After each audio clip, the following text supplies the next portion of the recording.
যেহেতু বিয়ের মাস চলছে তাই চারিদিকে শুধু নতুন বউদের সামনে ছবি ভিডিও ঘুরঘুর করছে। নতুন বউদের সামনে গোটা মাছের মাথা, এই দেখে আর বিষয়টা ভালো লাগলো না, তাই বাজার থেকে গোটা একটা বড় মাথা নিয়ে চলে আসলাম। নিয়ে এসে এত বড় মাথা কি আর খাওয়া যায় বলো, তাই জন্য কি করলাম, ভাগ করে নিয়ে নিলাম। ভাগ করে এবার বসিয়ে দিয়েছি লাউ ঘন্ট। মাছের মাথা দিয়ে লাউ ঘন্ট করব আজকে। মাছের মাথা দিয়েই সব রেসিপি হবে। মাছের মাথা দিয়ে লাউ ঘন্ট, মাছের মাথা দিয়েই মুড়ি ঘন্ট, এই আজকের রান্না আমার। লাউ ঘন্ট কিন্তু হয়ে গেছে, এবার নামিয়ে নিব। তো চলো নামিয়ে নেই। এবারে আমি করব মুড়ি ঘন্ট। তার জন্য এই যে আলু কেটে রেখেছিলাম, আলুগুলো ভেজে তুলব। আমার কিন্তু আলুগুলো ভাজা হয়ে গেছে, এবার আমি নামিয়ে নেব। আলুগুলো তুলে নিয়ে এবার আমি এর মধ্যে কিছুটা তেল দিয়ে দিলাম লঙ্কা ফোড়ন। এবার দিয়ে দিব একটু পেঁয়াজ।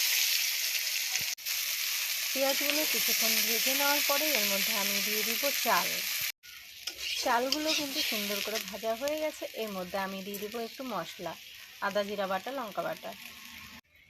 মশলাগুলো দিয়ে দিয়েছি, এখন ভালো করে একে কষিয়ে নিব। আর তেলের উপরে একটু গোটা গরম মশলা দিলে ভালো হয়, কিন্তু আমার কাছে গোটা গরম মশলা ছিল না, তাই জন্য দেইনি।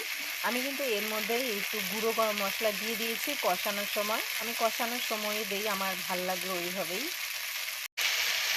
আর হ্যাঁ, আলুগুলোও কিন্তু দিয়ে দিয়েছি যাতে আলুগুলোর মধ্যে মশলা ঢোকে, তাহলে টেস্টটা ভালো হবে। চলো এবার আমার ভালো করে কষানো হয়ে গেছে, এর মধ্যে আমি দিয়ে দিব জল। আর আমি কিন্তু ঠান্ডা জলই দিলাম, গরম জল দিলে ভালো হয়, কিন্তু আমি ঠান্ডা জল দিলাম। এর মধ্যে পরিমাণ মতো জল দিয়ে দিবে, এবার ফুটলেই হয়ে যাবে। জলটা এবারে ফুটে উঠেছে, আমি মাথাগুলো দিয়ে দিব।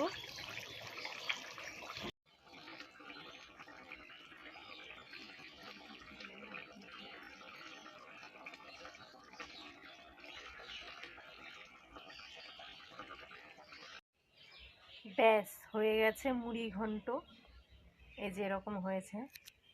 আর হ্যাঁ, একটা কথা, এটা তো চাল দিয়ে রান্না করলাম, মুড়ি ঘন্ট কেন নাম দিয়েছে এটাই আমি বুঝি না। এটার নাম তো চাল ঘন্ট হওয়ার কথা ছিল, তাই না?